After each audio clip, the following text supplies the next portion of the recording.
मैले बनाएँ। नमस्ते everyone, welcome to the new blog. मैले आज धेरै पछि चाहिँ आफ्नो नयाँ ब्लग लिएर आइसकेको छु। तपाईले यो बक्स हेर्दै गर्दाखेरि के को ब्लग बनाउन जाँदैछु भनेर अवश्य बुझिसक्नु भएको होला। Let's make gulab jamun with this gulab jamun powder. अब गुलाब जामुन बनाउन जाम है त। अब म चास्नीको लागि चाहिँ यो सानो कचौराले 1 कचौरा चिनी हाल्छु। पानी हालिसकेपछि चाहिँ मैले यो कपले चाहिँ 1 कप जति पानी हाल्छु यहाँ। चास्नीको लागि चाहिँ मैले चिनी र पानी यहाँ बसालिसकेको छु। अब चाहिँ त्यो पाउडरलाई चाहिँ म ब्याटर बनाउन जाँदैछु।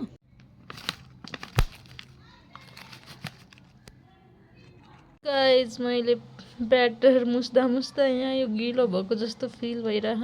म यसलाई कसो कसो गरेर मिलाउँदै बनाउँछु होला।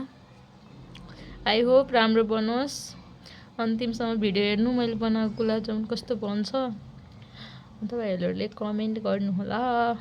The dough is ready, my chashni is ready.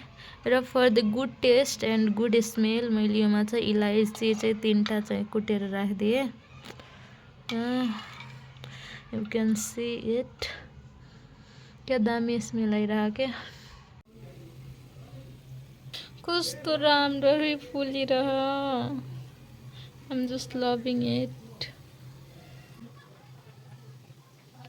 फुट्न चाहिँ नफुटोस् के, कस्तो राम्ररी फुलिरह। सबै हाल्दिनु कि क्या हो, धेरै हाल्यो भने फुट्छ होला। बिस्तारै गर्छु म। के हो फुटिरहेछ क्या हो यताबाट। गाइस इट्स टु गुड, कस्तो राम्रो बन्यो क्या। You can see here. के हो क्या आधी टुप्पोमा वाइट हुने, यता पछाडि पल्टाउँदा नि नपल्टिनु। कस्तो राम्रो बन्यो क्या, म मन पर्यो।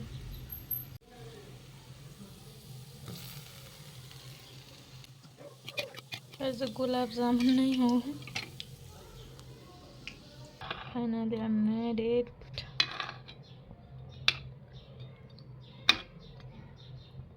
राम्रो बनेछ। You can look here.